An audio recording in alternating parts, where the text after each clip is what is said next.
তবে দিনের বেলা আমরা কুরবানি করব। রাত্রে বেলা করা যাবে, তবে দিনের বেলা সবচেয়ে উত্তম। কারণ রাতের বেলা করতে গেলে অন্ধকারাচ্ছন্ন ব্যাপার স্যাপার, অনেক সময় গরু জবে করছে কিন্তু গরুর রগ কাটা হয় নাই, দেখতে কষ্ট হবে, বিভিন্ন কারণে দিনের বেলায় উত্তম। 10ই জিলহজ, 11ই জিলহজ, 12ই জিলহজ, এই 3 দিন প্রথম দিন সবচেয়ে উত্তম সময়। কেউ যদি প্রথম দিন সুযোগ পায় নাই, দ্বিতীয় দিন করলো, আদায় হয়ে যাবে। দ্বিতীয় দিন সুযোগ পায় নাই, তৃতীয় দিন করলো, তাহলেও তার আদায় হয়ে যাবে। আলহামদুলিল্লাহ, আলহামদুলিল্লাহিল্লাযী ওয়াহদাহু ওয়াসসালাতু ওয়াসসালামু আলা রাসূলিহি মান লা নাবিয়্যা বা'দাহু। আম্মা বা'দু ফাআউযু বিল্লাহি মিনাশ শাইতানির রাজীম। বিসমিল্লাহির রাহমানির রহিম। ইন্না আ'তাইনাকাল কাউসার ফাসাল্লি লিরাব্বিকা ওয়ানহার ইন্না শানিআকা হুয়াল আবতার। সাদাকাল্লাহুল আযীম ওয়া সাদাকা রাসূলুহুন নাবিয়্যুল কারীম ওয়া নাহনু আলা যালিকা মিনাশ শাহিদিন ওয়াশ শাকিরিন আলহামদুলিল্লাহি রাব্বিল আলামিন।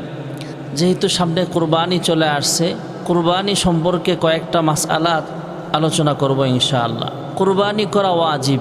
হজের একটা, যারা হজ্জে বাইতুল্লাহর সফরে আছে এরা যেমন কুরবানি করবে, এদের সাথে মিলায়া আমরাও দেশে যারা আছি আমাদের উপরেও যাদের উপরে কুরবানি ওয়াজিব আমরাও কুরবানি করব ইনশাআল্লাহ। কুরবানির 1 নম্বরের মাসআলা হলো কুরবানি কাদের উপরে ওয়াজিব হয়। আকেল বালেগ এমন একজন মানুষ যদি সাহেবে নিসাব হয়।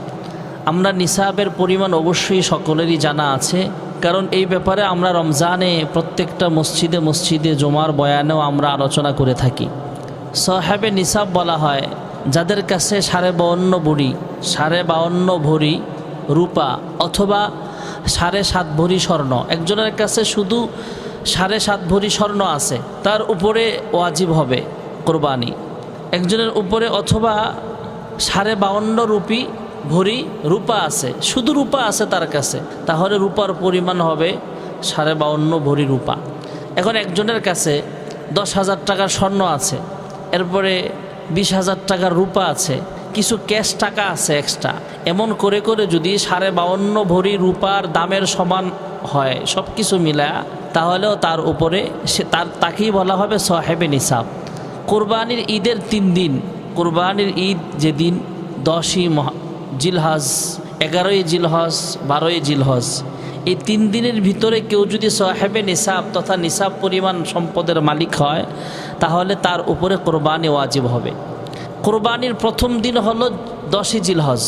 10ই জিলহজ সকালবেলা কেউ নিসাবের মালিক হতে পারে নাই বা বিকালেও সে মালিক না, কিন্তু কুরবানির দ্বিতীয় দিন 11ই জিলহজ সে নিসাবের মালিক হয়েছে, সাহেবে নিসাব হয়ে গেছে, তাহলেও তার উপরে কুরবানি দেওয়া ওয়াজিব হয়ে যাবে। প্রথম দিনও সে সাহেবে নিসাব হয়নি, দ্বিতীয় দিনও সে গরিব ছিল, কিন্তু তৃতীয় দিন আল্লাহ তাআলা তার সম্পদে অনেক বারাকা দান করেছেন। কুরবানির তৃতীয় দিন 12ই জিলহজেও যদি কেউ সাহেবে নিসাব হয়, নিসাব পরিমাণ মালের সম্পদের মালিক হয়, তাহলেও তার উপরে কুরবানি ওয়াজিব হয়ে যাবে। আমি আগেই বলেছি, আবারও বলছি, 7.5 ভরি স্বর্ণ অথবা 52.5 ভরি রূপা অথবা তার সমপরিমাণ।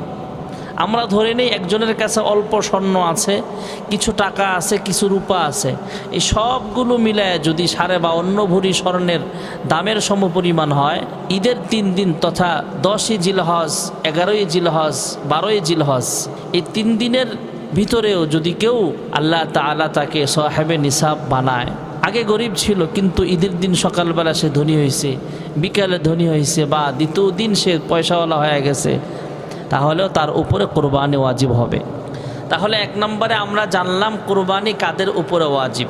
এবার আসেন 2 নম্বরের মাসআলা, কুরবানি আমরা কবে করব। কুরবানি আমরা করতে হবে 10ই জিলহজ, 11ই জিলহজ, 12ই জিলহজ, এই 3 দিনের আমরা কুরবানি করব। তবে দিনের বেলা আমরা কুরবানি করব, রাত্রে বেলা করা যাবে, তবে দিনের বেলা সবচেয়ে উত্তম। কারণ রাতের বেলা করতে গেলে অন্ধকারাচ্ছন্ন ব্যাপার স্যাপার, অনেক সময় গরু জবে করছে কিন্তু গরুর রগ কাটা হয় নাই, দেখতে কষ্ট হবে, বিভিন্ন কারণে দিনের বেলায় উত্তম। 10ই জিলহজ, 11ই জিলহজ, 12ই জিলহজ, এই 3 দিন প্রথম দিন সবচেয়ে উত্তম সময়।